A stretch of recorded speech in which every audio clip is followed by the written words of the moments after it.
हिंसा की प्रवृत्ति मानव में कैसे आई और कैसे आज भी कायम है। हिंसा को सामान्यतया शारीरिक हिंसा या किसी व्यक्ति द्वारा किसी जीव पर आक्रमण को माना जाता है, लेकिन यह किसी मानव द्वारा मानव पर हिंसा करना, यह इसका चरम है। यह सबसे निकृष्टतम अवस्था है। इसकी प्रारंभिक अवस्था है आप किसी के दिल को दुखाते हो, मानसिक हिंसा। आप जानबूझ के किसी को अपमानित करते हो, तो यह भी एक हिंसा है। और कभी कभी जब आप किसी को अपमानित करते हो, when you humiliate any person, तो उसको ऐसा प्रतीत होता है हमको 4 थप्पड़ मार लिए होते, हमको चाकू मार दिए होते, हमारी जान ले लिए होते, लेकिन ये न करते। तो जब आप किसी को अपमानित करते हो, प्रताड़ित करते हो, तो वह हिंसा दिखती तो नहीं, लेकिन उसके घाव कभी कभी बहुत ज्यादा होते हैं।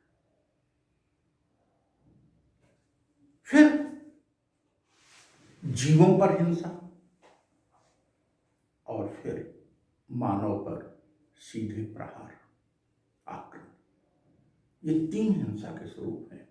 हिंसा पर जैन धर्म में विस्तृत विवेचन है, और वो तो हिंसा को हास्यास्पद स्थिति तक ले जा रहे हैं कि किसी भी पार्टिकल को भी बचाना है, मुंह बांध के चलना, वो हास्यास्पद हो जाता है। लेकिन हिंसा, सभी रूपों में हिंसा की बात वो करते हैं। गांधी जी भी अपने नैतिक विचारों में हिंसा के तमाम रूपों की चर्चा करते हैं। हम लोग जो हिंसा आज देखते हैं, वह हिंसा सामान्य भाषा में, सामान्य तौर पर आतंक है, आक्रमण है, और कभी कभी कुछ और संवेदनशील लोग पशुओं पर आक्रमण, पशुबल या नॉन-वेज होना, इसको भी हिंसा की कोट में ले जाते हैं।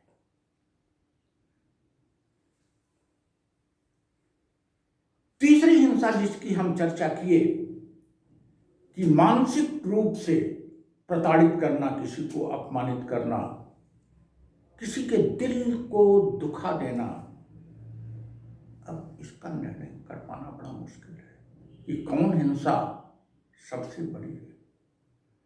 परिस्थितियों पर निर्भर करता है। हम अगर अन्य जीवों को हटा दें, केवल मानवीय संवेदनाओं पर चलते हैं, संभवतः अभी 21वीं शताब्दी का उत्तरार्ध आते आते पूरा विश्व शाकाहारी हो पाएगा, या हो सकता है 100 साल और लगे। अभी तो मांसाहार कुछ देशों के लिए, कुछ समुदायों के लिए जीवन का आवश्यक अंग है। तो उस हिंसा को मानव की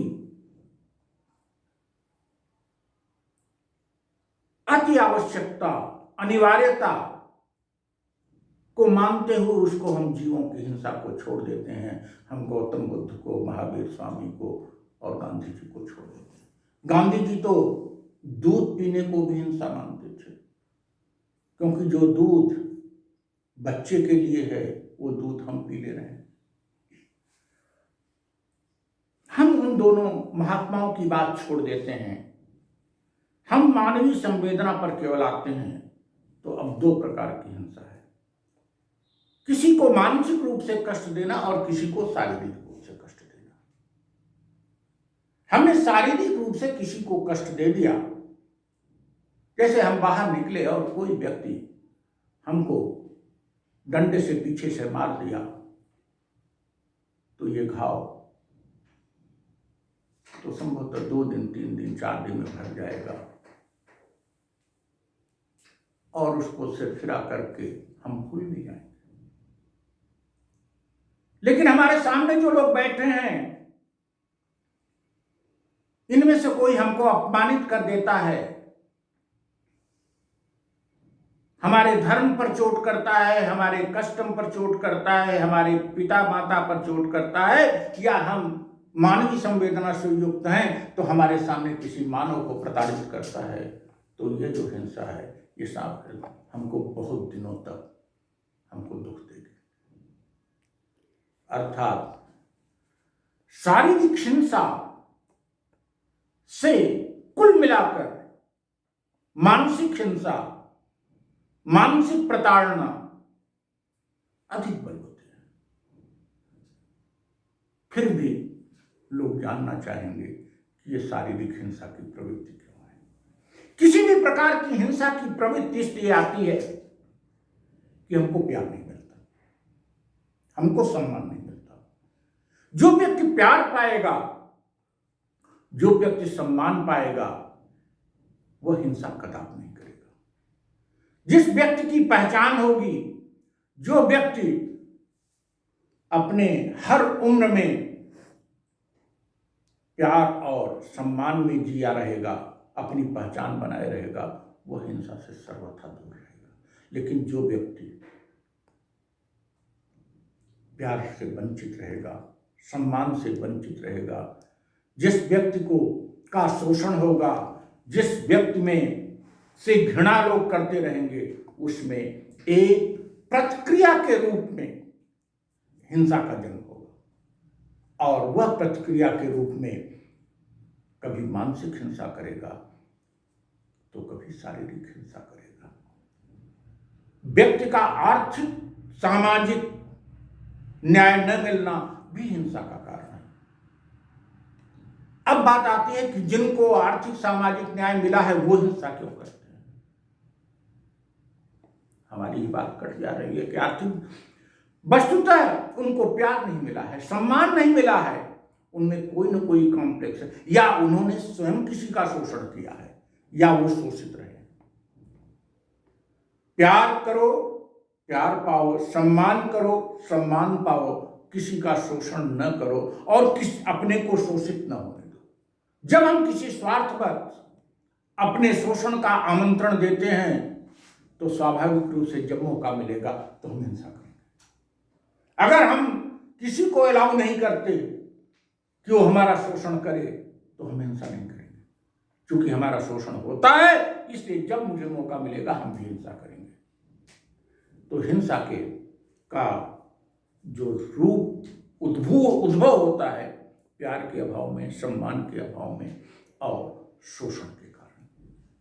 शोषण न करने दीजिए और प्यार और सम्मान परिवार द्वारा, समाज द्वारा प्राप्त करने के अवसर खोजिए। आप हिंसा में नहीं जाओगे, हिंसा का जन्म ही नहीं होगा। इस प्रकार से समाज में से हिंसा को अगर समाप्त करना है तो हर बच्चे को, हर नौजवान को, हर बुजुर्ग को, हर महिला को प्यार दो, सम्मान दो और किसी का शोषण न करो और न अपना शोषण होने दो। हिंसा समाप्त